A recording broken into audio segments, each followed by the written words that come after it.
been a little while since I've done this, so hopefully I'm having it work properly. I've got another window open here so I can check it out once it catches up. At least that's my hope anyways. Let's click that, take a look. I don't know if I can tell that it's doing it, because there we go. Alright, let's turn that on. I'm going to unplug my mic. Check it out once it catches up.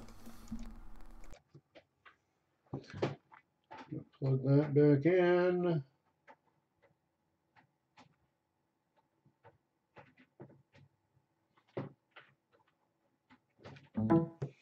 Alright, I'm going to double check. Make sure the things are steady. Don't mute that. Use the ball. Okay, I think we are here. I hope. I don't expect anyone to be stopping by anytime soon because this is a random live stream. Just wanted to go over the basic skill test for Conan 2d20.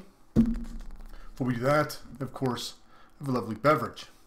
This is a steam whistle, which is Canada's premium Pilsner, it says. On the back, it tells us that it's brewed at the Roundhouse, home of steam locomotives that helped pioneer our nation, being Canada. Steam Whistle brings you Canada's premium Pilsner, celebrating an era of craftsmanship. We use just 4 natural ingredients: pure spring water, malted barley, hops, and yeast. Let Steam Whistle be the reward at the end of your day. Had this before. I like it a fair bit. It's a nice, clean beverage. So, have a taste and then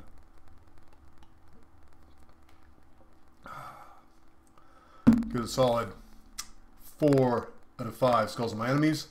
If you're looking for a clean drinking beer on a hot day, something like this is pretty tasty. So in the background here, I'll click over to my Roll20.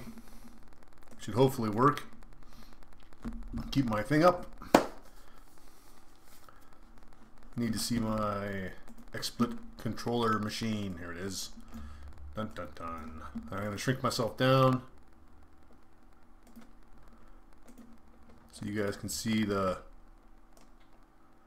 screen. Ooh, nice and small. Put myself up there. You guys can see any of that stuff.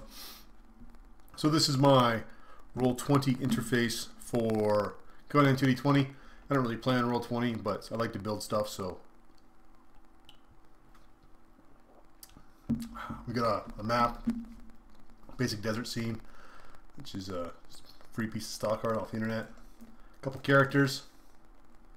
She doesn't have her stuff set up because she got in added late. For combat demos, it will matter. For this demo, it will not. I've got the character sheets in here as well. So I got her character sheet here. She can pop up. And there's stuff in the background in Roll20, but I haven't used it for any of this stuff. So just want to show you what we got going on. I've got a couple of their stats pulled out here. If you look at Aram's character sheet, take a look at his attributes. So we got awareness 7, which is the attribute. We've got an expertise of 1. So 7 plus 1 equals his target number of 8. Excuse me. It's that beer. You know he also has a focus of 1. So expertise is how well you're trained in it. Focus represents a deeper understanding of that skill. When you first start off the game, they're going to be the same. Then they'll change afterwards as you build your character up from experience points. As I just said, the expertise is added to your attribute to give you a target number. That is what you're trying to roll against. So that number or less than to get a success. And that is the core to all of this stuff. Come back here. General difficulty is 1. So difficulty 1 is a basic skill test. In order to pass a basic skill test, you simply need to get 1 success. You normally roll 2d20 because it's a 2d20 system. So if we wanted to roll a basic skill test against Aram's survival skill, we'll note his survival skill is here because I wanted a quick reference for it. As I said, his target number is 8. So I've got, click on Aram. We got a skill check macro rolled in here, so we can just go number of dice 2. Target number, as I said, 8. Focus rather is 1. We'll submit that. That'll roll our dice for us, and it'll come up and tell us that we have 1 success. So our difficulty is 1. 1 success. He passes the survival test. In this case, perhaps we're having the characters make survival tests as they try to move across this desert. Maybe they have to make 2 or 3, or they get lost, or who knows what. Whatever you want to have happen, really. However, there's 2 of them. In this case, Aisling's survival skill is way higher than Aram's. So it makes more sense for her to lead the party in this regard. So one of the things you can do to get more dice, because what if the difficulty was, say, 5? How do you get 5 successes on 2 dice? Well, there's a couple things that can happen. One, if you roll lower than your focus, equal to or lower than your focus, you get a second success. So if Aram was to roll an 18 and a 1, he would get 2 successes. 0 for the 18 and 2 successes for rolling underneath his focus on his survival skill. Still, if we roll 2d20, we can still only generate 4 successes. So that's not good. One of the things you can do is you can assist. So she can roll 2d20, and Aram can assist by rolling 1d20. So let's try that. Roll her skill check. Her dice 2, 16, 4. So she gets 1 success. Aram will roll his skill check. He's going to roll 1 dice because he's assisting. Target number is 8. And focus is 1. 9. So I'm going to read a passage to you now. Take me a second to pull it up, but bear with me.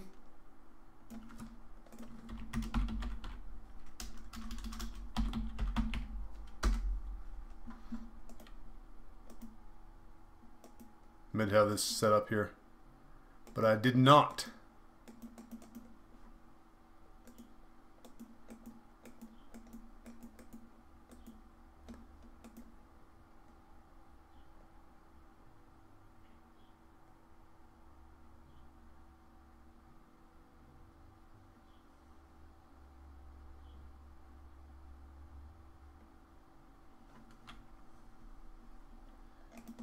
I'm quiet because I'm reading. Hang on.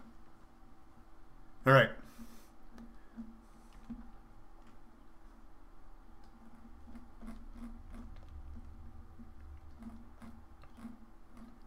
Yes, that's what I thought. Just wanted to make sure.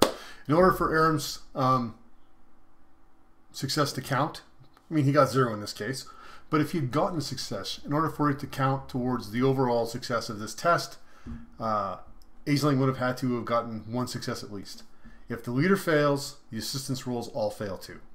However, as we've just seen, still pretty bad chance of success.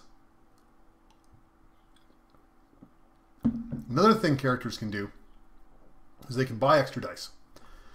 They will either have generated momentum, or they will be able to give the game master doom.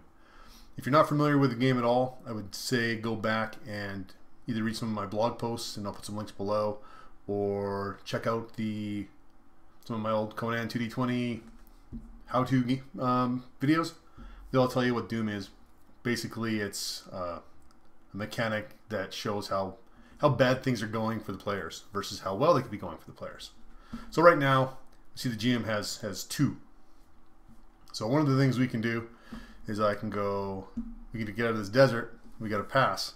We can buy up to 3 bonus dice at the cost of 1 doom each. So let's deal 3 cards to the GM. Now the doom is 5. Aisling now gets to roll 5d20 against 16 and 4. Aram will again assist by trying to see which way the sun's going. You submit there for her. She gets 3 successes plus 2 underneath the focus, so that's already 4 successes. So that's 4 successes. Her difficulty's 5 though, so she still hasn't passed. But Aram gets to roll his die. So numbers of dice 1 and target number's 8. It's probably not that good luck for them, but here we'll see what happens. Rolls his die. 4. Success. So between the two of them, they get 5 successes, and that means they pass difficulty 5, and they manage to move further out of the desert. And that's skill tests in a nutshell in this game. It's really that simple. The GM sets the difficulty based on what's going on. Generally, 1 is a basic skill test. And I think I have descriptions of them, maybe? Let's see. Let's pull that out. No, that's extra dice. Anyways.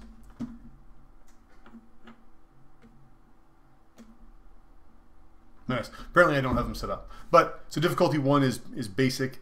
Difficulty 5 is like epic and really hard to do. So difficulty 1 on 2d20, you have a pretty good chance of getting 1 success. As difficulty goes up, you may need to start giving the Game Master doom. If you succeed better than just succeeding, you'll generate momentum. And let's just talk about that quickly, because this is one of the mechanics that I really like about this game. In something like Pathfinder or D&D or whatever, you'll go like do/roll 1d20. Maybe I need to roll a 10, or let's say a 5. I got to roll 5 to hit this goblin. So I roll my 1d20.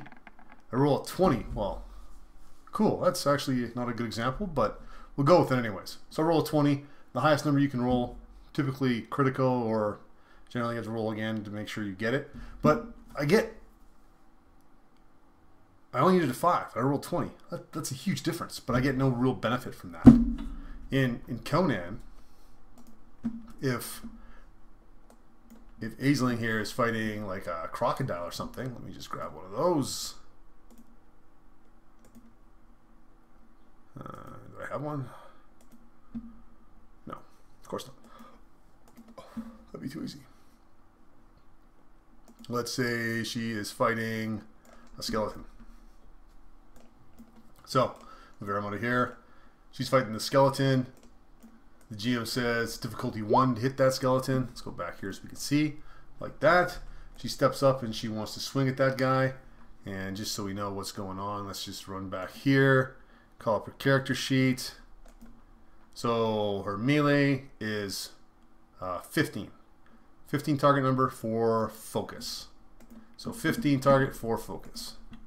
So target number 15, focus 4. So she wants to attack that guy. So she says, I want to really make sure I hit him. So I'm going to, again, spend 3 points of doom to the GM. And I'm going to do my skill check. I'm going to roll 5 dice.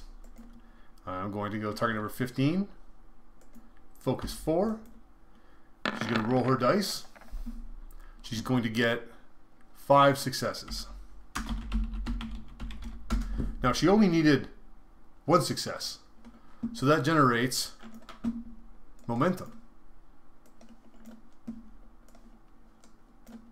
So for every point, every success she gets above the difficulty she needs, so number of successes rolled minus what she needs, generates a point of momentum. Now these can be used for extra damage, for armor reduction, for any number of things. So she can be like, I'm going to attack him and I want my sword to miss his armor as I stab him past, and towards the breastplate, and it just slides between the gaps. So she's going to spend one of those points of doom, or of momentum, and that's going to cause her to reduce the skeleton's armor soak by 2 points, which is pretty good. So that makes his armor a lot less useful. She can also add extra damage, depending on what she's doing. Sometimes it can add different effects to it. or she could save it. So they get 2 down here spent. And then if Aaron was in the game here, if he ran up to attack and wanted to roll an extra 2d20 after she was done, he could use these 2 to get extra dice.